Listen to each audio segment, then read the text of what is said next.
దానియేలు గ్రంథం 9వ అధ్యాయము మొదటి వచనాన్ని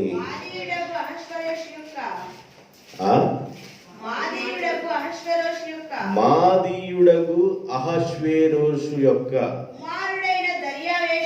ఎవరి కుమారుడంట? ఎవరి కుమారుడు అంటే ఈయన? దర్యావేషు కుమారుడు ఎవరంట? అహష్వేరోషు రాజకుమారుడు ఎవరు? ఇప్పుడు ఎట్లా ఉంది మీకు ఎవరు?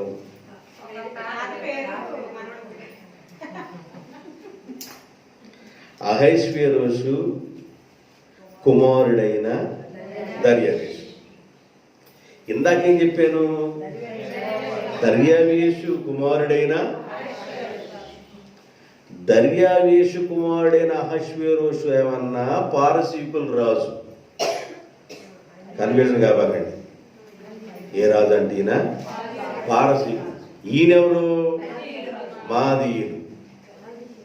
మాదీయుడైన అహష్వేరోషు కుమారుడైన దర్యావేషు. ఇప్పుడు మొత్తం తాలింపు గింజలు మొత్తం ఒక దాంట్లో పడేసి రంగరిస్తే వాక్యము అర్థం కాదు. అర్థమైందా? ఆ రోజుల్లో ఉన్న వారిని ఎక్కువగా అహష్వేరోషు అని పిలిచేవాడు. రాజులుగా ఉన్నవాళ్ళని, ఐగుప్తిలో కింగుగా ఉన్నవాళ్ళని ఫరో ఫరో ఫరో అని ఎట్లా పిలిచారో ఆ రోజులో ఉన్నవాళ్ళు కూడా అహష్వేరోషు అని పిలిచేవాడు. మాదీయుడైన అహష్వేరోషు కుమారుడైన దర్యావేషు అంటే ఆయన పెద్దోడు. ఈ అహష్వేరోషు వేరు, ఎస్తేరు గ్రంథంలో ఉన్న అహష్వేరోషు. ఇంతవరకు క్లియర్గా ఉందిగా ఎవరు? Very good. ఎస్తేరు గ్రంథంలో మనం చెప్పుకున్న అహష్వేరోషు వేరు, మాదీయుడైన అహష్వేరోషు వేరు. మనం చెప్పుకున్న దర్యావేషు ఉన్నాడే, ఈ దర్యావేషు ఎవరంటే పారసీకుడు. మాదీయుడు కాదు. మాదీయుడైన దర్యావేషు ఉన్నాడు, పారసీకుడైన. మీకు రిఫరెన్స్ ఇస్తాను. ఎజ్రా గ్రంథం 4వ అధ్యాయం 5వ వచనం. మరియు పారసీకపు దేశపు రాజైన కోరేషు యొక్క దినములన్నిటిలోను పారసీకపు దేశపు రాజైన దర్యావేషు. చాలా చాలా చాలా. ఈయనే రాజు అంట. నాకెళ్ళి చూడండి, నాకెళ్ళి చూస్తే మీకు వాక్యం అర్థమైంది. మీరు నాకెళ్ళి చూస్తే వాక్యం అర్థమైంది. ఎందుకంటే లేకపోతే తల గోక్కుని ఇంటికి వెళ్ళిపోవాలా. నాకెళ్ళి చూడండి. పారసీక రాజైన దర్యావేషు ఉన్నాడు, మాదీయులైన దర్యావేషు ఉన్నాడు. ఆ దర్యావేషు వేరు, ఈ దర్యావేషు వేరు. ఆ అహష్వేరోషు వేరు, ఈ అహష్వేరోషు వేరు. సరే, ఇప్పుడు పారసీక రాజ్య స్థాపనని ఎవరు ప్రారంభించారంటే కోరేషు రాజు ప్రారంభించాడని చెప్పాను. పారసీకపు సామ్రాజ్యాన్ని ఎవరు ప్రారంభించారని చెప్పాను. మరి మేము అర్థమవుతుందా? ఎవరు అర్థమైపోయిందంటవా? పారసీకపు సామ్రాజ్యాన్ని ఎవరు ప్రారంభించారు? కోరేషు కుమారుడు పేరు కూడా అహష్వేరోషే. మీకు ఇవన్నీ మెలికలు అనమాట. అంటే ఈ మెలికలన్నీ ఇప్పుకుంటూ వస్తే ఎస్తేరు గ్రంథంలోకి వెళ్తారు. అర్థమైందా? ఇప్పుడు చిక్కు తీస్తున్నాను అనమాట. ఈ పని పెట్టి చిక్కు తీస్తున్నా. మీకు ఇప్పుడు అర్థమైతే అర్థమైంది. కోరేషు కుమారుడి పేరు కూడా అహష్వేరోషు. ఆయన్ని క్యాంపిసన్ అంటారు. ఆయన మరి ఒక పేరు ఏంటంటే క్యాంపిసన్. నేను దర్యావేషు కోరేషు ముందు ఇద్దరు ఉన్నారని చెప్పానే, వాళ్ళిద్దరిని చెబుతున్నా. నేను ముందు వెళ్ళాలంటే వాళ్ళిద్దరు మీకు చెప్పాలిగా. క్యాంపిసన్ ఆయన పేరేంది? క్యాంపిసన్ అంటారు. ఆయన కూడా అహష్వేరోషు కూడా అంటారు. ఈ క్యాంపిసన్ కోరేషు రాజు కుమారుడైన క్యాంపిసన్ అహష్వేరోషు రాజుగా పిలువబడుతున్న ఈయన చనిపోయిన తర్వాత మేము ఆయన తెగకి సంబంధించిన వాడు అని ఆ తర్వాత ఒకడు పట్టా పుట్టించుకున్నాడు. నేను కూడా ఆయన ఇంటి పేరటో ఆ స్థలం అంతా ఆస్తి అంతా నాకైదురో అని ఆడు దొంగ పట్టా పుట్టించుకున్నాడు. మూడో కూడా ఆడి పేరు ఏంటంటే గోమేటిస్. ఆడి పేరేంది? గోమేటిస్. ఈ గోమేటిస్ అన్న ఆయన నేను కూడా ఆ వంశానికి ఆ తరానికి సంబంధించిన వాడు నేను. ఆ తర్వాత కోరేష్ కుమారుడైన క్యామిసన్ చనిపోయిన తర్వాత నేనే అర్హుడిని అని చెప్పేసి, ఎందుకంటే ఆస్తి ఉంది కదా, ఆస్తికి నేనే అర్హుడిని ఈడు పట్టా పుట్టించాడు. ఈడు పెద్ద దొంగ. ఎవరు? గోమేటిస్. గుర్తుపెట్టుకోండి, ఎవరంట? గోమేటిస్ అనేవాడు ఈడు పెద్ద దొంగ. కంత్రిలో నెంబర్ 1 కంత్రి అన్నమాట. ఈయన పోతాడు. ఈయన పోయిన తర్వాత పారసీకుడైన దర్యావేషు వస్తాడు. ఈ దర్యావేషు ఎవరిని చేసుకున్నాడంటే వివాహం కోరేష్ కూతురుని చేసుకున్నాడు. మీకు ఎంతవరకు క్లియర్గా ఉన్నారా? ఈ దర్యావేషు, మాదీయుడైన దర్యావేషు వేరు, పారసీకుడైన దర్యావేషు వేరు. ఈ పారసీకుడైన దర్యావేషు ఈ 4 ఆయన ఎవరిని వివాహం చేసుకున్నాడంటే కోరేషు కుమార్తెను వివాహం చేసుకున్నాడు. ఆమె పేరు కూడా చెబుతాను, అతోసా. ఏం పేరంట? మీకు ఎవరు చెప్పరు, అందుకని జాగ్రత్త గుర్తుపెట్టుకోండి. అతోసా. కోరేషు రాజు కుమార్తె పేరు ఏంటంటే అతోసా. అతోసా ఆమెను వివాహం చేసుకున్నాడు దర్యావేషు. అతోసాకి దర్యావేషుకు పుట్టిన కుమారుడే అహష్వేరోషు రాజు. నేను పోయిన పాఠంలో అహష్వేరోషు రాజుని గ్రీకులో ఏం పిలుస్తున్నారు, హిబ్రూలో ఏం పిలుస్తారు, పారసీక భాషలో ఏం పిలుస్తారు, ఆంగ్లంలో ఏం పిలిచారని మీకు వివరాలు చెప్పాను. మీకు ఎంతవరకు అర్థమైందా? అర్థమైంది. ఇప్పుడు కోరేషు రాజు పారసీక సామ్రాజ్యాన్ని స్థాపించిన తర్వాత ఆ స్థాపక నిర్మాణకుడు ఎవరంటే కోరేషు. ఎక్కడి నుండి? హిందూ దేశం మొదలుకొని, అంటే ఇండియా, ఇంగ్లీష్ బైబిల్లో ఇండియా అని ఉంటుంది. హిందూ దేశం మొదలుకొని కూషు దేశం వరకు, అంటే ఈ ప్రాంతమంతా 127 సంస్థల్ని ఆయన జయించి ఆక్రమించాడు. తర్వాత అలెగ్జాండర్ ది గ్రేట్ అంటామే, ప్రపంచాన్ని జయించాడంటామే, ఆయన కూడా వచ్చాడు. ఆయన వచనం ఇప్పుడు మనకు అవసరం లేదు, మనం బైబిల్లో చెప్పుకోవాలిగా, ఇప్పుడు ఆయనది అవసరం లేదు. కాబట్టి పారసీకు రాజు అయిన కోరేషు కుమారుడైన క్యామిసన్ అనే వ్యక్తి చనిపోయిన తర్వాత, ఆ తర్వాత గోమెటిస్ అనే వ్యక్తి వచ్చాడు. ఈ గోమెటిస్ కూడా చనిపోయిన తర్వాత దర్యావేషు వచ్చాడు. ఈ దర్యావేషు రాజు యొక్క భార్య పేరేంది? అతోసా. అతోసాకి దర్యావేషుకి పుట్టిన కుమారుడే అహష్వేరోషు రాజు. ఎంతవరకు క్లియరా? ఇప్పుడు ఈ అహష్వేరోషు ఎన్నో రాజు?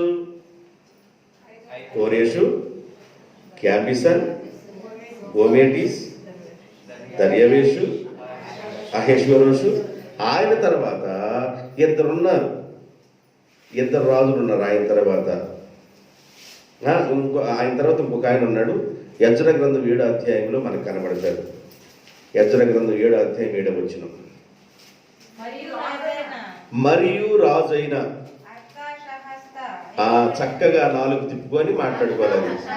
అర్థ, మీకు అర్థమైందిగా, ఇక నేను పలకటం ఎందుకు, మీరు పలికేశారుగా. అర్థ అసస్త. సరే, మీకు అర్థమైపోయింది. ఆయన కూడా ఏ రాజు? ఈయన పారసీక దేశపు రాజు. ఎంతవరకు నుండి నేను మిమ్మల్ని కొద్ది ముందుకు తీసుకెళ్తా. ఎంతవరకు మీకు అర్థమైందా? చిక్కులు పోయినాయిగా.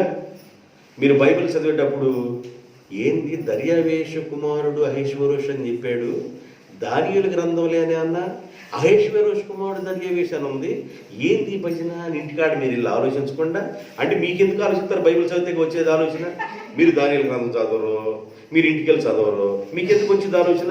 ఆ ఆలోచన రాకుండా చెబుతున్నా మీకు. అర్థమైందా? బైబిల్ రోజు ఎవరు చదువుతున్నారండి? నేను మిమ్మల్ని నమ్మటం కానీ, బైబిల్ని చదివితే బైబిల్ అర్థమైంది. నేను ఎస్తేరు గ్రంథ ధ్యానాన్ని చదువుతున్నప్పుడు ఎస్తేరు గ్రంథంలో 10 అధ్యాయాలు ఉన్నాయి. 10 అధ్యాయాలైనా ఈ రోజులో దాదాపు 10 సార్లు చదివి ఉండాలి. ఖచ్చితంగా చదివి ఉంటారు మీరు. సరే, మంచిది. ఇప్పుడు నేను ఎస్తేరు గ్రంథ వివరణలోకి వెళుతున్నా. ఎంతవరకు ఇన్ఫర్మేషన్ మీకు ఇచ్చాను. ఎస్తేరు గ్రంథం యొక్క వివరణలోనికి నేను వెళుతూ ఉన్నాను. ఎస్తేరు గ్రంథం యొక్క వివరణలోకి నేను వెళ్ళటానికి ఎస్తేరు గ్రంథంలో 10 అధ్యాయాలు ఉన్నాయి. ఎన్ని అధ్యాయాలు ఉన్నాయి? ఎస్తేరు గ్రంథంలో 10 అధ్యాయాలు ఉన్నాయి. ఈ 10 అధ్యాయాల్ని 4 భాగాలు చేద్దాం. ఎన్ని అధ్యాయాలు ఇవి? 10 అధ్యాయాల్ని 4 భాగాలు చేద్దాం. 1, 2 అధ్యాయాలు ఒక భాగం. బాగా అర్థం చేసుకోండి. 1, 2 అధ్యాయాలు ఒక భాగం. 3, 4, 5, 6, 7 3, 4, 5, 6, 7 రెండో భాగం. అమ్మా మణిమ గారు అర్థమైనట్టేగా? అర్థమవుతుంది. దేవుని స్తోత్రం. తర్వాత 8, 9 మూడో భాగం. 10వ అధ్యాయం 4వ భాగం. ఇంతవరకు ఓకేనా? సరే, వెరీ గుడ్. 1, 2 అధ్యాయాలలో మనం కొన్ని విషయాలని నేను మీకు చెప్పబోతున్నాను. అధ్యాయాలు ఏం కనబడుతుందంటే కనుమరుగైన రాణి, కనుగొనబడిన రాణి. ఏ రాణి అంట? కనుమరుగైన రాణి, కనుగొనబడిన రాణి. కనుమరుగైన రాణి అంటే వస్తీని సాగనంపి తర్వాత ఎస్తేరుని ఆమె రంగప్రవేశం జరిగింది. కనుమరుగైన రాణి,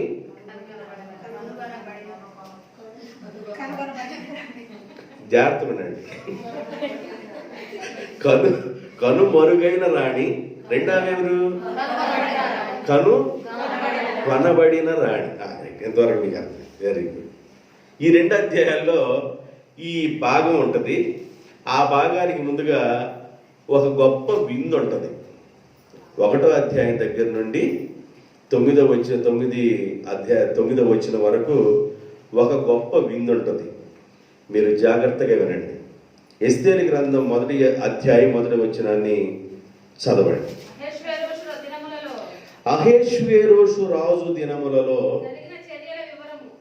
జరిగిన చర్యల వివరము. అహేష్వేరోషు రాజు దినములలో జరిగిన చర్యల వివరము. ఆయన ముందుగా ఏం జరిగిందో మీకు చెప్పుకొచ్చాను ఇప్పుడు దాకా. ఆయన దినాల్లో జరిగిన చర్యల వివరమును చెబుతున్నా. హిందూ దేశము మొదలుకొని కూషు దేశము వరకు 127 సంస్థానములు. ఆగండి. ఏ దేశం మొదలుకొని? నేను ఈ మ్యాప్ ఎందుకు తీసుకున్నామంటే ఇది 1945వ సంవత్సరం ఉన్న మ్యాప్. ఇది మన ఇండియా ఇలాగుంది. దీన్ని బ్రిటిష్ ఇండియా అన్నారు. 1945లో మన ఇండియాని బ్రిటిష్ ఇండియా అన్నారు. మన ఇండియా బ్రిటిష్ వాళ్ళ కింద ఉంది, అందువల్ల బ్రిటిష్ ఇండియా అన్నారు. మనకు స్వతంత్రం వచ్చింది ఎప్పుడు? 1947వ సంవత్సరం ఆగస్టు. మీకు బాగా గుర్తుంది. అయితే అప్పుడు మనకు స్వతంత్రం వచ్చింది. అయితే ఈ బ్రిటిష్ ఇండియాగా పిలువబడుతున్న ఆ పరిస్థితుల్లో ఇప్పుడు ఈ భాగం మన ఇండియా ఎంతవరకే భాగం కట్ చేయాలి. ఈ భాగం ఏంటంటే పాకిస్తాన్ బోర్డర్ అన్నమాట. పాకిస్తాన్ భాగం పైన ఆఫ్ఘనిస్తాన్ ఉంది. పాకిస్తాన్ పైన ఉంది. ఇవన్నీ కాన్లే ఉంటాయి తర్వాత. అయితే దేవుడు బిడ్డలారా, ఈ బోర్డర్లో పాకిస్తాన్కి, ఇప్పుడు విడిపోయిన పాకిస్తాన్కి ఇండియాని కలుపుతూ ఈ మధ్యలో ఒక నది బయలుదేరింది. ఈ నది అర్థమైందా? ఈ నది పేరే సింధు నది. ఏ నది బయలుదేరింది? సింధు నది. సింధు నది. సింధు నది ఎక్కడుంది? పాకిస్తాన్లో ఉంది. సింధు నది బయలుదేరింది. ఇండియాకి పాకిస్తాన్ ఈ బోర్డర్లో సరిహద్దుల్లో సింధు నది బయలుదేరింది. ఈ పారసీకులకి నాలికి తిరక్క, వాళ్ళ భాషను బట్టి, పారసీక భాషను బట్టి నాలికి తిరక్క వాళ్ళు సింధు సింధు అనిపోయి హిందూ హిందూ అన్నారు. ఏమన్నారు? హిందూ నది హిందూ అన్నారంటాడు. అర్థమైంది మీకు? అది కాబట్టి సింధు నది మొదలుకొని అని బైబిల్ రాయాలి. ఇక్కడ హిందూ దేశం మొదలుకొని అని రాసుకొచ్చారనమాట. అంటే ఆ బోర్డర్ సింధు నదిని వాళ్ళు ఏమని పిలిచారంటే హిందూ అని పిలిచారు. హెబ్రీ భాషలో ఏమన్నారంటే హోదు. ఆ సింధు నదికి ఒక పేరేంది హిబ్రీ భాషలో? హోదు. ఏదంట? హోదు. హోదు అని పిలిచేవాడు. మీరు ఎంతవరకే గుర్తుపెట్టుకోండి, ఎంతవరకు గుర్తుపెట్టు చాలులే. ఎక్కువైతే మళ్ళీ చిన్నమాటి దెబ్బతిని మీరు పొదిలో పగలుతారు. అందువల్ల మీకు ఎంతవరకు గుర్తుపెట్టుకోండి. ఈ సింధు నది ఈ ప్రాంతాన్ని కలుపుతుంది. ఈ సింధు నది ఉన్న ఈ పాకిస్తాను ఈ పరిసర ప్రాంతం మొత్తం దేనిలో ఉంది? ఇదిగో ఇక్కడ కనబడుతుంది ఈ మ్యాప్లో. ఈ మ్యాప్లు కనబడుతుందా? ఇది పర్షియా. ఈ భాగం మన ఇండియా భాగాన్ని ఇక్కడ నుంచి కట్ చేశాడు. ఈ కట్ చేయక ముందు ఇక్కడే ఉంది పాకిస్తాన్. ఈ పాకిస్తాను ఈ ఇండియా దేశంలో ఉన్న ఈ పాకిస్తాన్ అప్పుడు ఇండియాతో కలిసింది కదా, ఇది మొత్తం కలిసి పర్షియన్లు పరిపాలన చేశారు. ఎవరు పరిపాలన చేశారు అంటే మొదటి అధ్యాయము 2వ వచనాన్ని మీకు చెప్పేశారు. హిందూ దేశం మొదలుకొని కూషు దేశం వరకు 127 సంస్థానములు ఉన్నాయి. అహష్వేరోషు రాజు ఏలెను. చదవండి కిందకి రండి. ఆ కాలమందు రాజైన అహష్వేరోషు షూషను కోట, అంటే షూషను కోట అదొక రాజధాని. ఈ పారసీకపు దేశంలో ఎన్ని రాజధానులు ఉన్నాయని చెప్పాను? ఎన్ని రాజధానులు? 6 రాజధానులు. ఒక రాజధాని ఏది? షూషను. రెండో రాజధాని ఏంది? ఎక్బతానా. మూడోది పాసార్గఢ్. నాలుగోది బబులోను. ఐదోది పోలీస్ అనబాకండి, పాలిస్. పర్స్పాలిస్. ఈ ఎన్ని రాజధానులు? 5 రాజధానులు.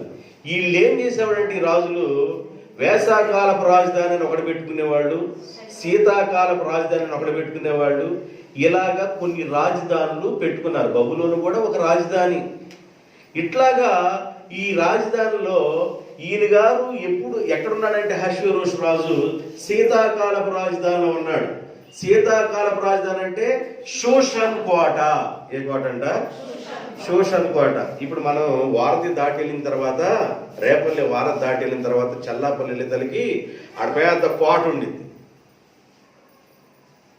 ఉందా? ఉంది. ఉందా లేదమ్మా? వెళ్తే కదా తెలిసింది. మీరు పాపం వెళ్ళుండరు. ఉంది. అక్కడ కోట ఉంది. రాజులు పాలన కోట అవన్నీ ఉన్నాయి. ఇంతకుముందు మరి రాజులు పాలన చేశారు కదా. ఈ చందోలు కానివ్వండి, ఆ బట్టిప్రోలు కానివ్వండి, కొన్ని దెబ్బలు ఉన్నాయి. మీకు అన్నీ తెలుసు అనమాట. ఇలాగా చందోళ్ళు ఏమన్నారంటే చందవోలు అనేవాళ్ళు. ఏవోలు అంట? చంద్రగిరి పట్టణం. అందుకని చాలా ఉంది. ఎక్కడ తోమబాకండిరా. అవునమ్మా, అవి తోమబాకండి, ఆ ఇల్లు కూడా పడేయబాకండి అని ఆడు ఊరు బయటగా వేసాడు. చెరుకు పన్ను పగల పట్టండి బద్దలుగా, కానీ సొంతోళ్ళు బద్దలుగా పగల కొట్టబాకండి, సొంతోళ్ళకి బయటగా వేయండి అన్నాడు. ఎందుకంటే సొంతోలు కింద అండర్ గ్రౌండ్లు చాలా ఉన్నాయి. ఎప్పుడు కూలిది తెలియదు, అర్థం కాదు, చాలా ఉన్నాయి. ఇట్లాగా కొన్ని ఆ ప్రాంతాల్లో రాజులు తిరుగుతూ ఉండేవాడు. మనకి ఎట్లాగో ఈయన గారు ఎక్కడున్నాడంటే ఈయన రాజు అయ్యాడు. ఎప్పుడు రాజు అయ్యాడు? వాళ్ళ నాన్న చనిపోయిన తర్వాత 85-86 మధ్యలో అహష్వేరోషు రాజు అయ్యాడు. రాజు అయ్యే నాటికి ఆయన తల మీద ఉన్న బాధ్యతలు ఏంటంటే, ఒకటి ఏథెన్సు ప్రాంతం మీద ఓడిపోవటం వాళ్ళ నాన్నగారు, రెండోది ఐగుప్తీయుల తిరుగుబాటు, మూడవది బబులోను తిరుగుబాటు. అంతకు ముందు అయోనీయుల తిరుగుబాటును అణిచేశారు. ఇప్పుడు ఓడిపోయి ఉన్న విధానం ఉంది, ఐగుప్తీయుల తిరుగుబాటు ఉంది, బబులోను తిరుగుబాటు ఉంది. ఈ బాధ్యతలన్నీ నెత్తి మీద పడ్డాయి. ఎవరి మీద? అహష్వేరోషు మీద ఈ బాధ్యతలన్నీ నెత్తి మీద పడ్డాయి. ఈ నెత్తి మీద పడ్డ ఈ రోజుల్లో ఈయన రాజు అయ్యాడు. రాజు అయితే 3వ వచనం, ఎస్తేరు గ్రంథం 3వ వచనంలో దగ్గర చూడండి. తన ఏలుబడి యందు 3వ సంవత్సరం తన ఏలుబడి యందు 3వ సంవత్సరము, జాగ్రత్తగా వినండి, తన ఏలుబడి యందు 3వ సంవత్సరము అధిపతులకును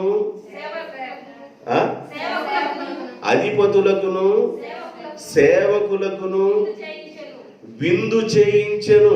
చదవండి. పారసీక దేశము యొక్కయు, మాధ్య దేశం అంటే మాదీయులు, పారసీక దేశము యొక్కయు మాదీయుల దేశము యొక్కయు పరాక్రమశాలులు పారసీక దేశములోను మాదియా దేశములో ఉన్న పరాక్రమశాలులు అంటే ఆర్మీ దళం అన్నమాట. అర్థమైందా? పరాక్రమశాలు అంటే ఎవరాళ్ళు? పారసీక దేశములోను మాదీయుల దేశంలో ఉన్న పరాక్రమశాలులకును, అంటే ఆర్మీలో పనిచేస్తున్న వీళ్ళందరికీ పరాక్రమశాలులకును, గనులను, సంస్థానాధిపతులు. సంస్థానం ఎన్ని సంస్థానాలు ఉన్నాయి? 120 సంస్థానంలో ఉన్న వాళ్ళందరూ పిలిపించేశాడు. 127 సంస్థానంలో ఉన్న వాళ్ళందరూ పిలిపించేశాడు. సంస్థానములు ఉన్నవారును, గనులను, పరాక్రమశాలులను, అధిపతులను, సేవకులను, 127 సంస్థానములో ఉన్నవారిని అతని సన్నిధిని ఉండగా అతడు తన మహిమ గల రాజ్యం యొక్క ఐశ్వర్య ప్రభావములను, తన మహాతిశయము, ఘనతలను అనేక దినములు అనగా 180 రోజులు కనుపరిచెను. ఏం చేశాడంట? ఏం చేశాడు రాజుగారు? విందు చేశాడు. రాజుగారు ఏం చేశారు? విందు చేశారు. రాజులకు విందు చేసుకోవటం ఆనవాలితి. రాజులు విందు చేసుకోవటం అనేది ఆనవాలితి. ఈయన చేసిన విందు ఆనవాలితీగా చేసిన విందు కాదు. దీని వెనక ఒక మాస్టర్ ప్లాన్ ఉంది. ఈ విందు వెనక మాస్టర్ ప్లాన్ ఉంది. కాబట్టి ఈయన చేసిన విందు వేరు. రాజులు సహజంగా విందు చేసుకుంటూ ఉంటారు. మనకి ఆదికాండం 40వ అధ్యాయంలో 20వ వచనంలో ఒక విందు కనబడుతుంది. చూడండి, 40:20. ఆదికాండం 40:20. 3వ దినమందు జరిగినదేమనగా ఆ దినము ఫరో జన్మదినము గనుక, ఫరో జన్మదినము గనుక అతడు తన సేవకులందరికీ విందు చేయించెను. అంటే రాజులు విందు చేస్తూ ఉంటారు సేవకులకి, అట్లాగా ఉన్న అధికారులకి, వీళ్ళందరినీ బాగా ఏం చేసేవాడు అంటే విందు చేసేవాడు. విందులోనే మనుషులకి ఆ ప్రేమ పెరుగుద్ది. నా మాట అర్థమైందా? విందు ఇంటికి వచ్చిన తర్వాత కాళ్ళు కట్టుకున్న తర్వాత అబ్బాయి ఎట్టున్నాడయ్యా, అమ్మాయి ఎట్టుందా నాయన, మరి పెదనాన్న బాగున్నాడా, దగ్గుతున్నాడా, తుమ్ముతున్నాడా అని 3 గంటలు మాట్లాడామంటే ఈ చీర కద్దాని ఇంటికి నేను ఇక రాకూడదు అనుకుంటాడు. ఇంటికి రాగల కాళ్ళు కొట్టుకొని భోజనం పెట్టిన తర్వాత సంగతులు అడగాలి.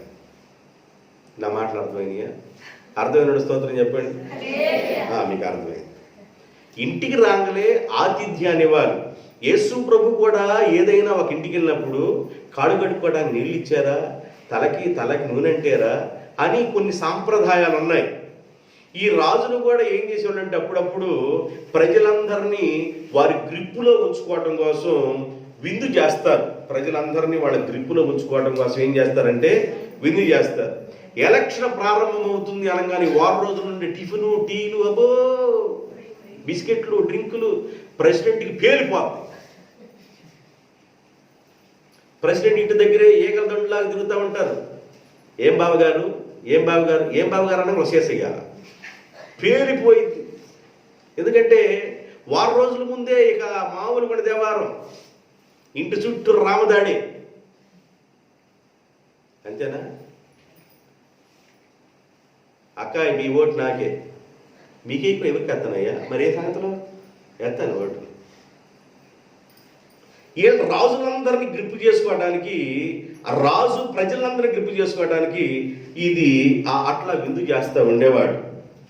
హేరోదు జన్మదినం అప్పుడు కూడా కొన్ని విందులు జరిగినాయి. జాగ్రత్తగా వినాలి, మీరు జాగ్రత్తగా వినండి. నేను ఎస్తేర్ గ్రంథంలో ప్రవేశించా, ఇప్పుడు దాకా ప్రవేశించాల. ఇప్పుడు దాకా ఏం చెప్పారు మీకు? ఉపోద్ఘాతం చెప్పారు, ఆది కాండ నుండి చెప్పుకొచ్చాను. అర్థమైందా? ఎవరు రాకూడదు ఇంతకీ?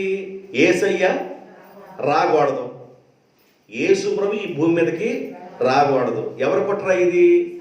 సాతాను కుట్ర. సాతాను ఎంత కుట్ర చేసుకుంటా వస్తుందో, ఎంత ప్లాన్ చేసుకుంటూ వస్తుందో, దేవుడు ఆది సంభూతుడు కనుక దాని ప్లాన్లన్నింటినీ తొక్కేసి నాశనం చేసుకుంటానే వచ్చాడు. దేవునికి స్తోత్రం, హల్లెలూయా.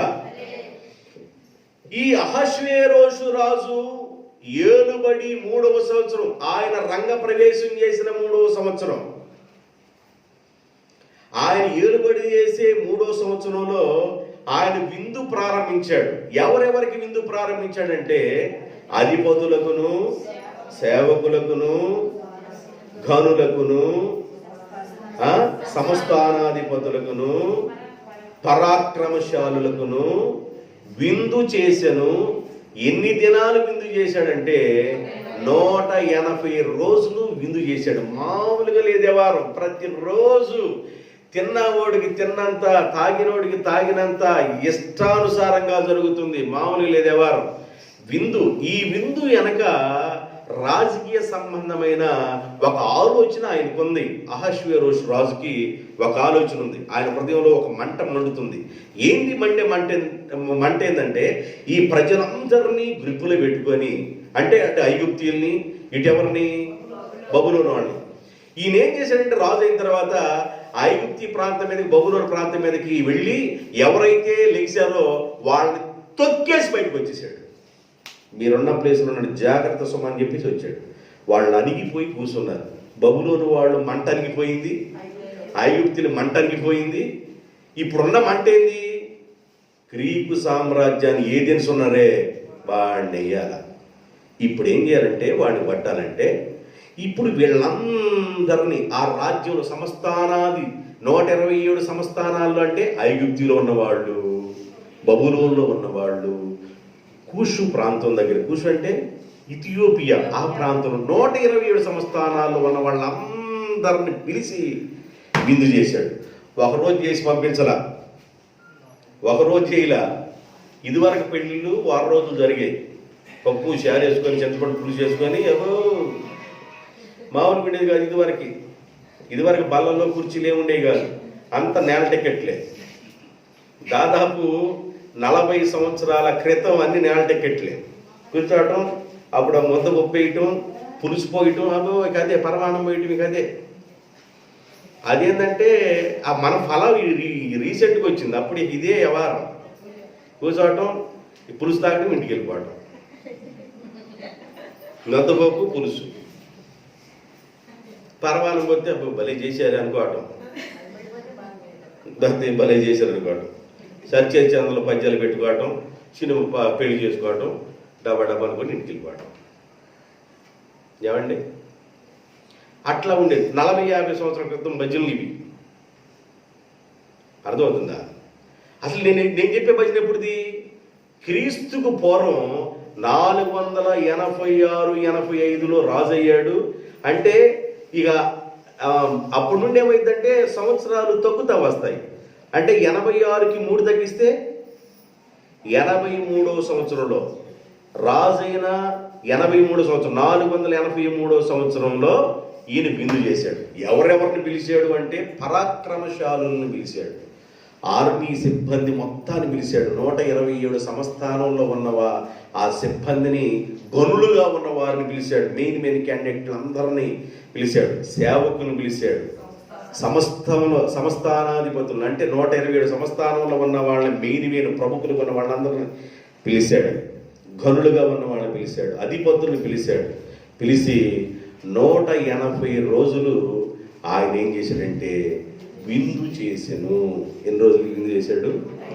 180 రోజులు విందు చేశాడు. 180 రోజులు విందు చేశాడు. ఇదంతా రాజకీయ తంతు, స్పెషల్ ప్రోగ్రాం. ఇదే ప్రోగ్రాం అంట, స్పెషల్ ప్రోగ్రాం. స్పెషల్ ప్రోగ్రాం ఒకరోజు చేసుకొని పంపించేది కాదు, 180 రోజులు చేశాడు స్పెషల్ ప్రోగ్రాం. ఎందుకు 180 రోజులు చేశాడంటే, అసలు నా రాజ్యంలో ఉన్న ఐశ్వర్య ఘనతలు చూడండి ఒకసారి. అసలు నేనేంది, నా తెక్కేంది, నా వ్యవహారం ఏంది, అసలు నా టోపీ ఏంది, నా టాప్ ఏందని నన్ను చూడండి అన్నాడు. ఎవరు? అసలు నన్ను ఏందో చూడండి, నా కథ ఏందని కథ చూపిస్తున్నాడు. ఆయన కథను చూపిస్తున్నాడు అనమాట. నేనేందో, నా టాలెంట్ ఏందో చూడండి అని అందరికీ చూపిస్తున్నాడు కథని. 180 రోజులు ఆయన కథను చూసి అందరూ బిల్లారిపోతారని అందరికి చూపిస్తున్నాడు ముందుగానే సినిమా. ఈ అహష్వేరోషుకి ఎంత సంపద ఏడ నుంచి వచ్చిందంటే, వాళ్ళ తాత ఉన్నాడే కోరేషు దగ్గర నుండి, వాళ్ళ నారాయణ దరివేషు దగ్గర నుండి సంపద మొత్తం ఈయన వశంలో ఉంది. ఈయన వశంలో, అహష్వేరోషు రాజు వశంలో ఉంది. మామూలు లేదు ఎవరు. అసలు చూడండి అని అంత రాజ్య వైభవం, సకల ఐశ్వర్యాలు మొత్తం ఆయన ఘనతలో అన్ని చూపిస్తున్నాడు. 180 రోజుల్లో ఎన్ని మీటింగ్లు జరిగి ఉంటాయి అంటారు? ఎస్తేర్ గ్రంథం వచ్చి ఎన్ని మీటింగ్లు చెప్పాడు ఇప్పటికి నేను? 4వ మీటింగ్ అనుకుంటా, 5వ మీటింగ్. అసలు 180 రోజులు మీటింగ్ జరిగిందంట. ఎన్ని రోజులు మీటింగ్ జరిగింది? పగల మాట్లాడుకొని బోల్ తిని, మధ్యాహ్నం మాట్లాడుకొని టిఫిన్ తిని, సాయంకాలం మాట్లాడుకొని పడుకోవటాలు పొరుపులు. ఎంతమందికి అసలు ఏంది భజన? 180 రోజులు తినేవాళ్ళు, ఇక వెళ్ళేవాళ్ళు, కడుపు నొప్పి వచ్చిన వాళ్ళు. ఇక ఒక్కసారి ఆ సీన్ని మీరు ఊహించండి. ఎవరందరికీ వాళ్ళకి ఏ ప్రోగ్రాంకి ఆ ప్రోగ్రాం ఉంది, ఏ ప్రోగ్రాంకి ఆ ప్రోగ్రాం ఉంది. అయితే ఈయన ఏం చెప్పాడంటే ఆ ప్రోగ్రాంలో, అబ్బాయి మీరు ఎవరిని ఎక్కువగా బలంతో పెట్టబాకండి, తాగినోడికి తాగినంత పోయండి, తాగినోడికి తాగినంత పోయండి, తాగకుండా ఉంటారే వాళ్ళ బలవంతం చేయబాకండి. చూడు రాజుకి భలే మంచితనం ఉంది. ఎంత మంచి రాజు చూడండి. ఏ రాజు? తర్వాత ఏమవుతాడో చెబుతా వినండి. ఎంత మంచి రాజు చూడండి. కింద చదవండి. ఆ దినం గడవ ముందే ఉండాలా, తాగినప్పుడు తాగినంత అనేది ఎవరు? అది ఆ ఎన్నో వచ్చిన 8వ వచనం. ఆ విందు ఆజ్ఞానుసారముగా జరుగుటను బట్టి ఎవరిని బలవంతం చేయలేదు. ఎవడు కోరినట్టుగా ఎవడు కోరినట్టుగా వాడికి పెట్టవలనని తన కోటలో పని వారికి రాజు ఆజ్ఞ ఇచ్చాడు. జాగ్రత్తగా వినండి. రాజు ఒక ఆజ్ఞ ఇచ్చాడు. ఏమని ఆజ్ఞ ఇచ్చాడంటే, బలవంతం చేయబాకండి. ఒకడు లెగ్ పీసులు 5 తింటాడు అనుకో, 5 పెట్టండి. ఒకవేళ బేసిన్ తింటాడు అనుకో, బేసిన్ పెట్టండి. వాళ్ళ ఇష్టం. ఇక తినే రంజులోనే ఉండాలా. ఏం తినగలుగుతుంది, ఎంత తినగలిగితే అంత. ఏమంటే అహష్వేరోషు రాజు యొక్క దినాలలో ఆయన సంపద మామూలుగా లేదు. 127 సంవత్సరాలు హిందూ దేశం మొదలుకొని కూషు దేశం వరకు 127 సంవత్సరాలు మామూలు ఎంట కాదు. ఆయన ఎంత పెట్టుంటాడంటావు? సొలొమోను రాజు అయితే, సొలొమోను రాజు ఇంటిలో ఒక్కొక్క రోజుకు భోజనం సామాగ్రి ఎంత చదవండి ఒకసారి. రాజుల గ్రంథంలోకి వెళ్ళి ఎన్నో అధ్యాయం?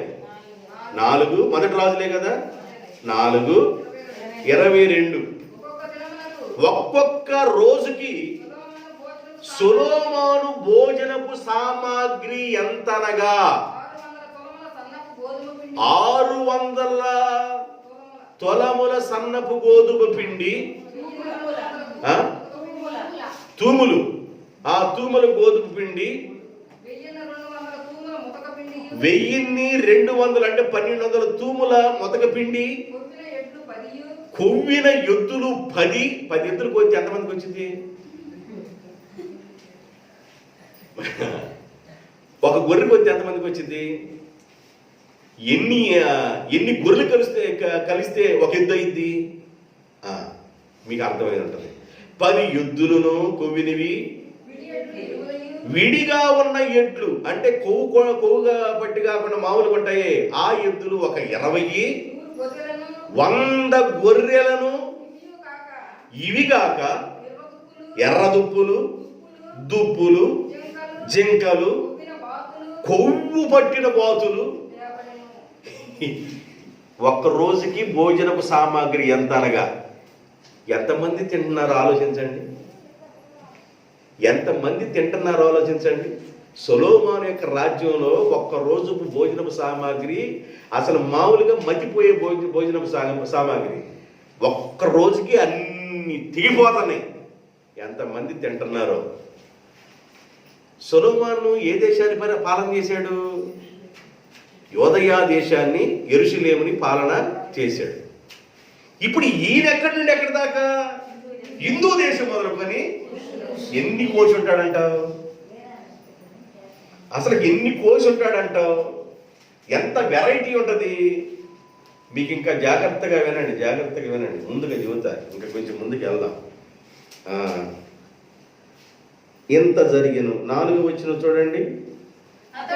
అతడు తన మహిమ గల రాజ్యం యొక్క ఐశ్వర్య ప్రభావమును, తన మహాతిశయమును, ఘనతలను అనేక దినములు అనగా 180 దినములు కనుపరిచెను. 5వ వచనం. ఆ దినములు గడిచిన తరువాత, అంటే ఏ దినములు? 180 రోజులు గడిచిన తరువాత రాజు షోషాను కోటలో ఉన్న అల్పులకేమి గనులకేమి జనులందరికీ ఎదురు చూస్తున్నారు. జనులందరూ ఏందిరా నాయన 120 సంస్థానంలో పరాక్రమశాలు, గనులు, మరి వీళ్ళందరికీ పెడుతున్నారు. వీళ్ళ 4 సపరెత్తున్నారు బయటండి. ఎవరు? షోషాను కోటలో ఉన్న అల్పులు, గనులు, సామాన్యులు ఉన్నారే, వాళ్ళందరూ సపరిస్తున్నారు, 4 సపరిస్తున్నారు. వీళ్ళు కూడా ఈయన ఏం చేశాడు చూడండి. అల్పులకును గనులేమి జనులందరికీ రాజు కోటలోని తోట ఆగండి ఇక్కడ మీరు ఆగి తొందరపడకండి. కోటలోని తోట వాళ్ళకి ఆగండి అమ్మా, ఆగండి, తొందరపడతారే. కోటలోని తోట ఎవరికి? అల్పులకి, సామాన్యులకి కోటలోని తోట. వీళ్ళకి అధిపతులకి, పరాక్రమశాలులకి ఎక్కడ చేశాడు? షోషాను కోట. మీరు ఆగాలి. ఇప్పుడు అర్థమైందా? కోట వేరు, అమ్మయ్య, కోట వేరు, తోట వేరు. కోటలోనేమన్నా పరాక్రమశాలులకి, ఘనులకి, 127 సంస్థానాలు ఉన్న వాళ్ళకి, అధిపతులకి, పరాక్రమశాలుగా ఉన్న వాళ్ళకి, వీళ్ళందరికీ కోటలో. ఇప్పుడు సామాన్యులకి, వీళ్ళందరికీ ఏమన్నా తోటలో. సరే, ఆ తోట ఎట్ట ఉంటుంది? రాజు తోట. రాజు కోటలో ఉన్న తోట ఎట్ట ఉండిద్ది? మామూలుగా ఉండిద్ది అనుకున్నారు ఏంది? చదవండి. అబ్బో, దవళ ధూమ్ర. ధూమ్ర అనగా ఓదారంగా అని అర్థం. ధవళ అనగా తెలుపు అని అర్థం. ధవళ వర్ణుడు రత్న వర్ణుండు నా ప్రియుడు. మీ మైండ్ కొంచెం నా దగ్గర రావడం. ధవళ వర్ణుడు రత్న వర్ణుండు నా ప్రియుడు, అవని 10,000 అతి శ్రేష్ఠుడా తండు.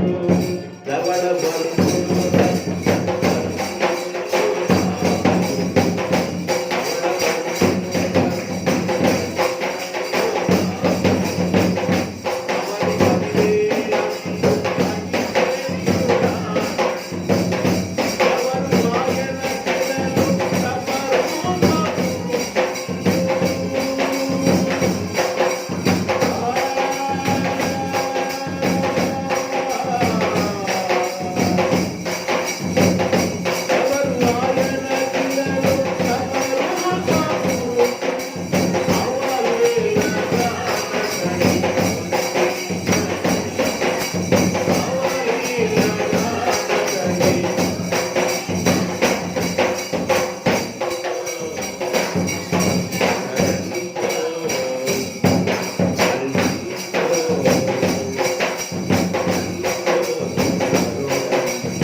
Very good. అంటే కొంచెం మీరు మైండ్ ఫ్రెష్ అయ్యి మళ్ళీ ఛార్జింగ్ పట్టుకుని లైన్లోకి వస్తున్నారు. రీఛార్జ్ యాడ్ చేసాడంట వీళ్ళకి ధవళ ధూమ్ర వర్ణములు కలిగిన అవిసె నారతో చేయబడిన తాళ్లతో సలువరాతి స్తంభములు మార్బుల్స్. సలువరాతి అంటే ఏంది?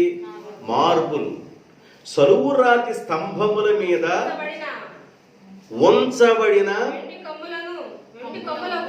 వెండి కమ్ములు. అంటే ఏంది?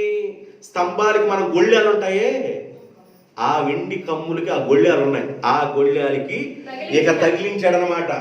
అబ్బో ఇక లోపలికి వస్తే ఇంద్ర భవనంలోకి వచ్చి అసలు కోట ఎట్టకుండి తర్వాత తోటే బాగుంది. ఆ తోటలోకి వస్తే ధవళ ధూమ్ర వర్ణ ఈ అన్నిటి కలిపిన వస్త్రాలంట ఆ సలువరాతి స్తంభాలకు, అంటే మార్బులేశ్వర రాళ్లకు, ఈ స్తంభాలకు పైన కొక్కాలేమన్నా వెండితో ఉన్నాయి.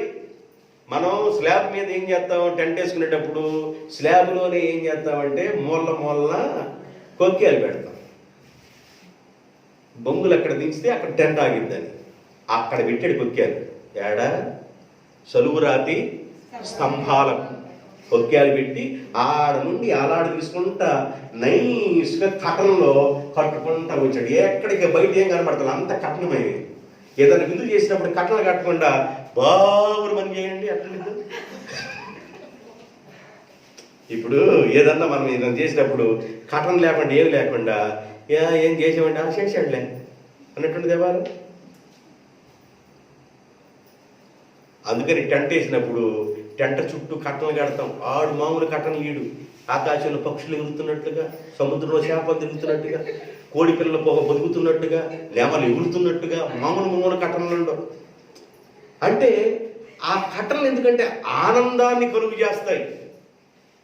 అందువల్ల ఆ రోజు ఈ రోజు భజన కాదు ఇది, ఆ రోజు భజన క్రీస్తుకు పూర్వం 483 అంటే 85, 86లో రాజేయడనగా మనం సంవత్సరాలు తగ్గించుకుంటూ రావాలి. అందుకని 83లో భజన. ఇవన్నిటినీ మరియు అవి కాకుండా ఎరుపు, తెలుపు, పసుపు, నలుపు అయిన అసలుకి ఎట్లా ఉండేది చూడండి. ఆ నేలంట ఎరుపు రాళ్ళు, మార్బుల్స్ అని చెప్పండి. ఏం రాళ్ళు అంటాయి? మార్బుల్స్. ఎరుపు, పసుపు, తెలుపు, నలుపు అయిన సొలవరాళ్ళు పరిసిన నేల మీద వెండి బంగారుమయమైన జలతారు గల పరుపులు. ఆగండి, ఏ పరుపులు ఉన్నాయంట? జలతారు గల పరుపు అంటే మీకు అర్థమయ్యే భాషలో ఏం చెప్పాలంటే దివాను కాటు అనమాట. ఏ కాటు? ఇప్పుడు సామాన్యులు వచ్చారు ఎక్కడికి? రాజకోటలో ఉన్న తోటలోనికి సామాన్లు వచ్చారు. ఈ సామాన్లు ఏడ కూర్చున్నారు? దివాను కాటు. అంటే ఇప్పుడు ఈ బల్ల ఇట్టగుంది చూసావా? ఈ బల్లకి ఎట్టాగుండి దీని నుండి ఎట్టాగుంటే దివాను కాటు. పెళ్ళిళ్ళు కూర్చుంటారే, చెయ్యి టోటేసుకొని కారు మీద కాలు వేసుకొని కూర్చొని తినండి రా అన్నాడు ఆళ్ళని. దివాను కాట్లు, జలధారలు అనగా దివాను కాట్లు. అచ్చట ఉన్న వారందరికీ వివిధమైన బంగారు పాత్రలతో తాగండ్రా అన్నాడు. ఏ పాత్రలతో? మామూలుగా సత్తు గిన్నెలు, మామూలు ప్లాస్టిక్ గ్లాసులు, పేపర్ గ్లాసులు అవి కాదంట. అసలుకి నా యొక్క వైభవం మీరు గమనించండి. అసలుకి ఆ పరిస్థితి గమనించండి. నా రాజరికం, నా ఘనత, నా యొక్క ధనము, డబ్బు, అసలు నేనేంటో చూడండి అని ఇక అందరికీ మామూలుగా లేదు ఎవరు. వాళ్ళేమన్నా 180 రోజులు వాళ్ళు విందు చేసి రాజకోటలో విందు చేసి మామూలుగా లేదు వ్యవహారం వాళ్ళ వ్యవహారం. ఇక 80 రోజులు అయిపోయిన తర్వాత వారం రోజులు ఒక ప్రోగ్రాం జరిగింది. అంటే 187 రోజుల ప్రోగ్రాం ఇది, షెడ్యూల్ ఇది. 180 రోజుల్లో ఎన్ని ప్రసంగాలు, ఎన్ని మీటింగ్లు జరిగినాయో, ఆర్మీ దళానికి ఏం చెప్పుకున్నాడో, అధిపతులకు ఏం చెప్పుకున్నాడో, 187 సంవత్సరాలకు ఏం చెప్పుకున్నాడు. జాగ్రత్తగా కుయ్యనబాకండి. నా యొక్క సంపద చూడండి, ఏదన్నా కానీ తోక ఊపేరా. మీ ఎవరు మామూలు కూడా ఐగుప్తిని అణిచేసేటప్పటికి బబులోను కూడా అణిచాడు. ఇక మనసులో ఉంది, ఎథెన్స్ ఉంది, దాన్ని కొట్టుకోవాలి. మా నాన్నగారు మాసిదోనియా దేశం ఉందే, ఐరోపా ప్రాంతం కూడా నా కన్ను పడ్డదిరా అన్నాడే, ఆ ప్రాంతాన్ని, గ్రీకు దేశం మీద కూడా నా కన్ను పడ్డదే, ఆ ప్రాంతాన్ని నేను పట్టుకోవాలి అన్నాడు. ఇప్పుడు మీరు ఆగండి, నేను వాక్యం ముగింపులోకి వస్తున్నా, తర్వాత రేపు తీసుకెళ్తాను బండి. అహష్వేరోషు రాజు పుట్టక ముందే, కొన్ని సంవత్సరాలకు ముందుగానే దానియేలు ప్రవచించాడు. కోరేషు రాజు తర్వాత 4వ వాడుగా ఉన్నవాడు గ్రేకేయుల మీదకి యుద్ధము రేపును అని ఆయన ముందుగానే ప్రవచించాడు. అసలు వీడు పొట్టలు ఇంకా ఎవరు, అహష్వేరోషు రాజు ఇంకా పొట్టక ముందే దానియేలు అసలు ప్రవచించేశాడు. ఒకసారి చూస్తారా, దానియేలు గ్రంథం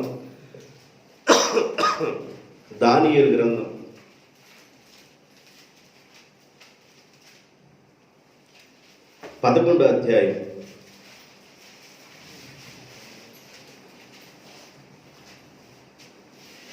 2వ వచనం. ఇప్పుడు సత్యమును మీకు తెలియజేయుచున్నాను. ఇప్పుడు సత్యమును మీకు తెలియజేయుచున్నాను. అది ఏమనగా, ఇంకా 3 రాజులు, చదువు మెల్లిగా చదువు, నేనేమి పరిగెడతలేదు కదా. ఇంకా 3 రాజులు పారసీక దేశము మీద రాజ్యము చేసిన పిమ్మట అందరికంటే, అంటే ఆ ముందున్న 3 కంటే అధిక ఐశ్వర్యము కలిగిన 4వ రాజు ఒకడు వచ్చును. చదవండి. అతడు తనకున్న సంపత్తు చేత బలవంతుడై అందరినీ గ్రేకేయుల రాజ్యము, గ్రేకేయులు అనగా గ్రీకు దేశమును, గ్రీకు రాజ్యమును, గ్రేకేయుల రాజ్యమును విరోధముగా లేపును. అంటే 180 రోజులు ఇందులో ఏం జరిగిందంటారు? 4వ వాడు కోరేషు కుమారుడైన క్యాంబిసను, ఆ తర్వాత బుడబుక్కనుడు వచ్చాడని చెప్పి ఆయన తీసేయండి. తర్వాత దర్యావేషు, అహష్వేరోషు రాజు. దేవునికి స్తోత్రం. 4వ వాడు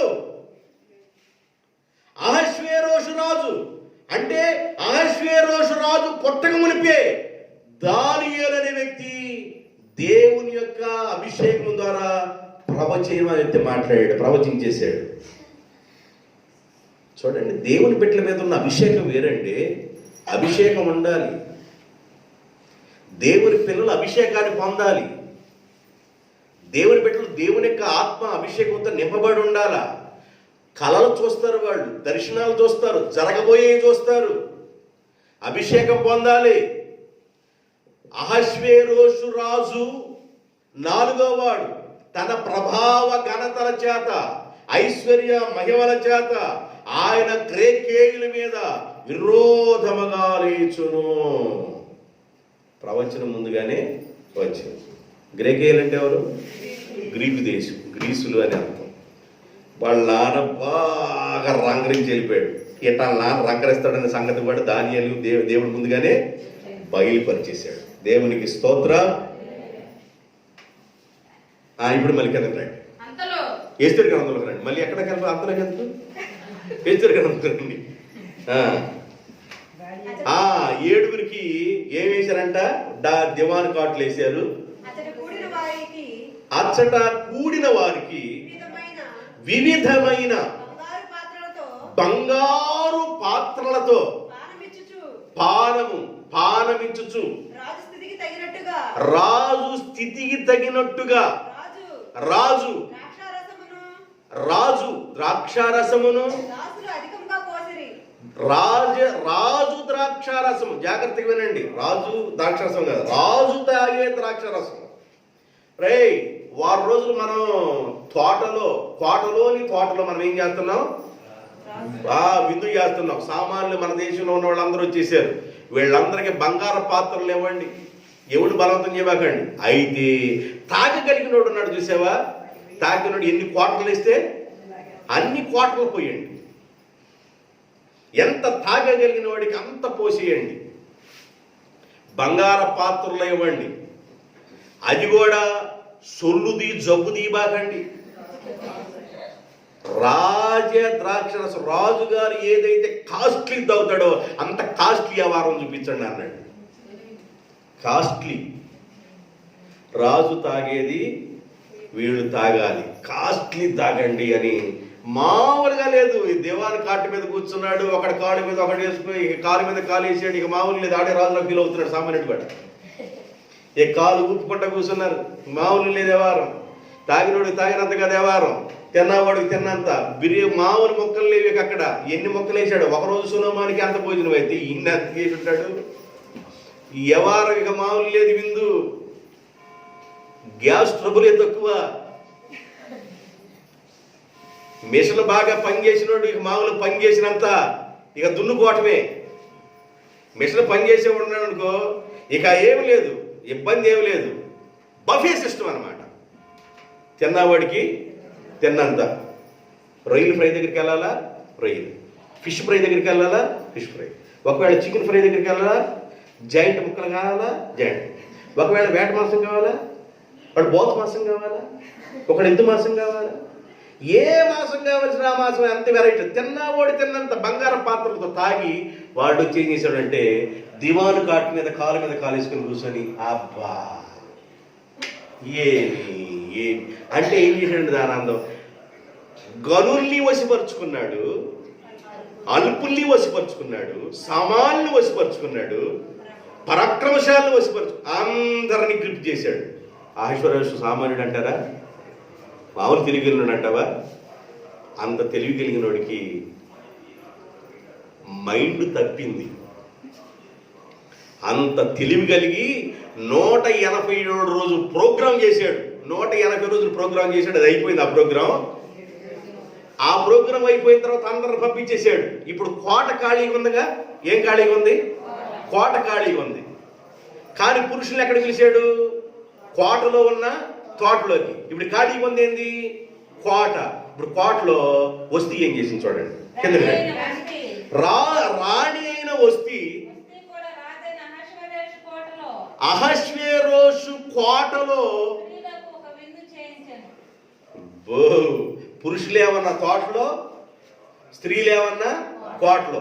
అంతకుముందు డిశ్చార్జ్ అయిపోయారు వీళ్ళు. ఎవరు? 180 రోజులు ఉన్నవాడు వీళ్ళందరూ డిశ్చార్జ్ అయిపోయారు.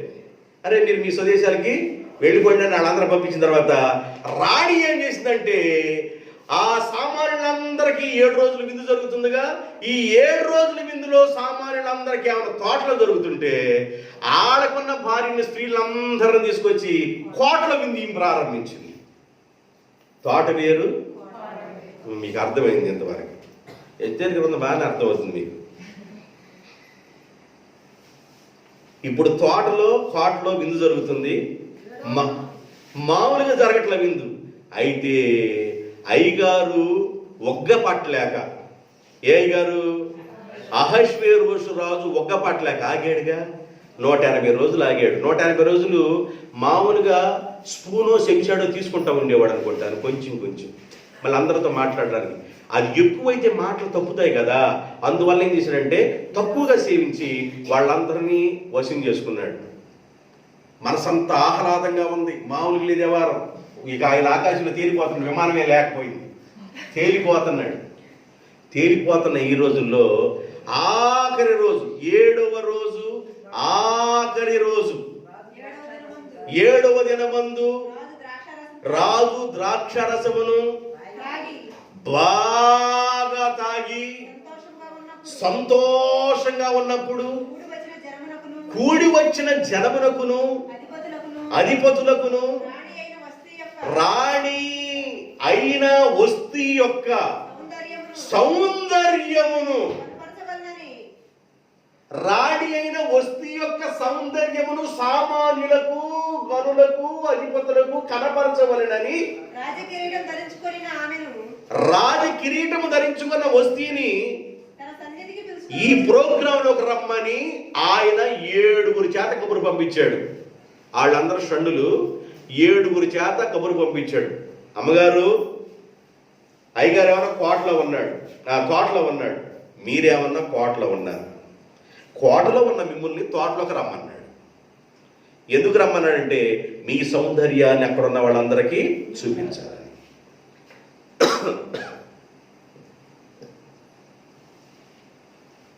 పాశ్చాత్య దేశాలు వాళ్ళ కల్చర్ వేరుగా ఉండింది. కొంతమంది చినిగిపోయిన బట్టలు వేసుకుంటే అది ఒక షో. ప్యాంటు మోకాలంతా చినిగిపోయింది అనుకో, గాలికి ఎక్కువ ఫ్యాషన్. ఎంత చినిగిపోతే అంత ఫ్యాషను. ఎంత డ్రెస్సు తక్కువ వేసుకుంటే అంత ఫ్యాషను. షాపింగ్ మాల్లో చీరలు చూపించడానికి తిరుగుతారు ఒక్కొక్కళ్ళు అటు ఇటు ఇట్ట పెట్టుకొని. చూసారా టీవీలో? అట్టగన్న రమ్మంటే అది వేరు. అట్రమ్మల్లా సౌందర్యాలు చూపిస్తారు రా అన్నాడు. వీడికి మదిపోయింది. ఎవరికి? వీడు ముందెక్కువైపోయింది. రాజుకు ముందెక్కువైపోయి రాణిని రమ్మన్నాడు. అసలుకి మన దేశంలో అక్కడక్కడ ఉన్న సాంప్రదాయాల్లో మన దేశం చాలా బెటరు. అయితే మన దేశంలోనే ఆడవాళ్ళు పురుషులకు కనబడకుండా మొత్తం ముసుగేసుకునే వాళ్ళు ఉన్నారు. ఏమండి? కొంతమంది శరీరాన్ని మొత్తాన్ని కప్పుకొని చక్కగా మంచిగా చీరలతో ఉన్నవాళ్ళు ఉన్నారు. ఈ బయట దేశాల్లో ఉన్న వాళ్ళు ఉన్నారు, ఎంత తక్కువ వేసుకుంటే అంత మోడర్న్ అన్నమాట వాళ్ళకి. ఆ పులుసు అంతా మనకు పూసారు. ఏ పులుసు? మోడర్న్ పులుసు మొత్తం మనకు పూస్తే వీళ్ళేమన్నా ఈ ఆఫ్ నిక్కర్లు వేసుకొని టక ఎల్లా సముద్ర పుట్టి ఆడ కొట్టుకోను పలాందాన్ని చంపాడు. చంపకేం చేస్తాడు? ఎట్ట వెళ్ళాలా సముద్రం దగ్గరికి? మన దేశపు కల్చర్ వేరు. ఆడ కల్చర్ తీసుకొచ్చుకుని ఆడికి వీడు స్కాన్ చేస్తాడు. స్కాన్ చేసి ఇక నెట్ట నిలువని ఇంకేం చేస్తాడు? అమ్మాయ్యా అనుకుంటాడు, పోగొడతాడు. ఈ రాజుకు ముందు ఎక్కువైపోయింది. రాజుకి ఏం ఎక్కువైపోయింది? 186 రోజులు బాగున్నాడుగా. 186 రోజులు బాగున్నాడు. 187 రోజున ఇక మనసంతా హ్యాపీగా ఉందంట. సామాన్లకి కూడా బంగారం దాంట్లో ఎత్తున్నాడుగా. ముందు తాగినోడు తాగినంత తాగంటారని ఈయన ఫుల్ అయిపోయాడు. రాణి యొక్క సౌందర్యాన్ని చూపించడానికి సామాన్యులకి ఒక రాణి యొక్క దర్శనం దొరకాలంటే ఎవరికి దొరకదు. రాణిని అసలు చూపించరు. రాణికి చూపించరు. గోల్కొండ ఉందా? గోల్కొండలో రాజుగారు రాణికి కట్టాడు సమాధి. ఎంత సమాధి కట్టాడు తెలుసా? ఒక్కొక్క సమాధి ఎంత ఉండేది తెలుసండి? ఒక 10 సెంటు 15 సెంట్లో ఒక్క సమాధి ఉండిద్ది.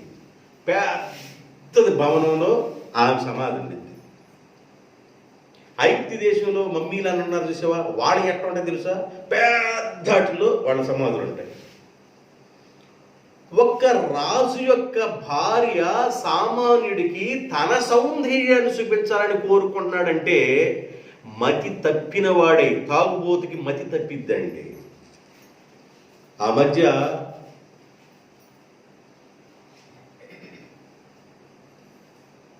ఢిల్లీలో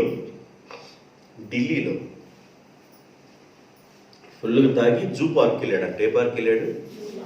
జూ పార్క్ వెళ్ళాడు. అక్కడ దూరం నుండి చూడాలి. జూ పార్క్లో ఒక పులి ఒకటి ఉంది. నేను కూడా చూస్తాను, నీ ఎంత చూస్తానని పులి దగ్గరికి వెళ్ళాడు. అది వచ్చింది, దగ్గరికి వచ్చింది. అప్పుడు దగ్గర రాగానే ఆడికి దిగిపోయింది. ఎక్కిందంటే దిగింది.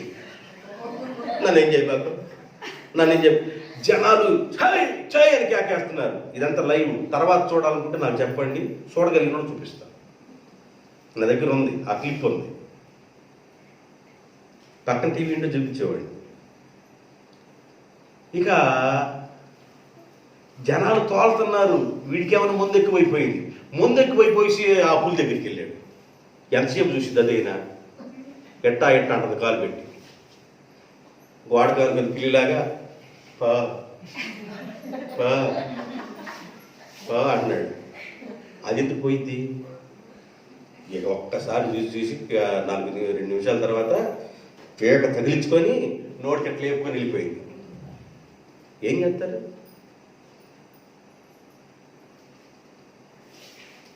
₹30,000 శాలరీ.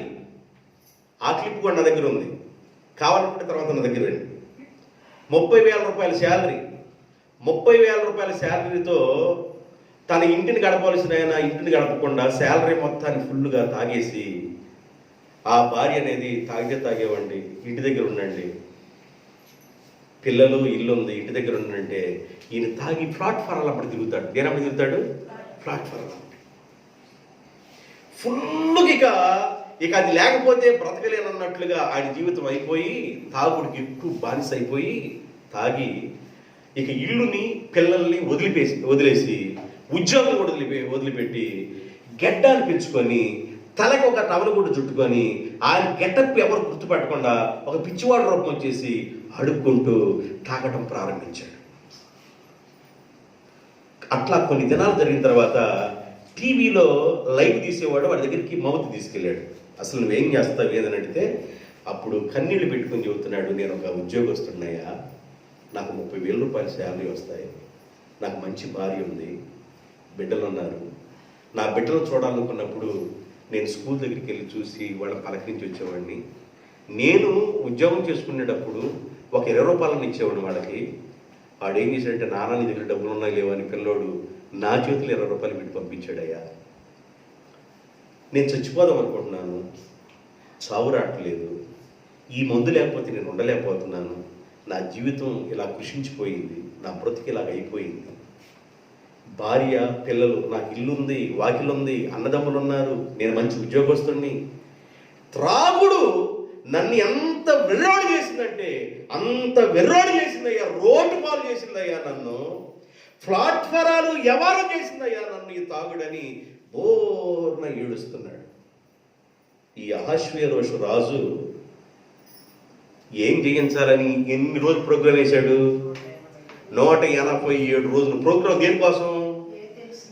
గ్రీకుల్ని ఎలాగైనా గ్రీకు ప్రాంతాన్ని వశం చేసుకోవాలని ఇన్ని రోజులు ప్రోగ్రాంలో ఆఖరి రోజు మతి పోయిన వాడై, మతి తప్పిన వాడై ప్రవర్తించి తన భార్య రమ్మంటే తన భార్య అంది, నేను రాను అంది. నా సౌందర్యాన్ని సామాన్యులు చూపించడం ఏంటి, నా సౌందర్యాన్ని అలా చూపించడం ఏందని ఆమె రానంది. ఎంతవరకు గుర్తుపెట్టుకోండి. ఈ మాటల ద్వారా దేవుడు మిమ్మల్ని ఆశీర్వదించగాక. ఆమేన్.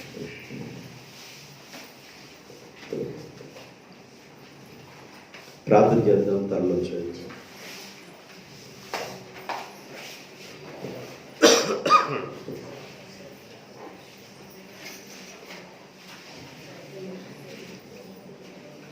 ప్రేమగల తండ్రి,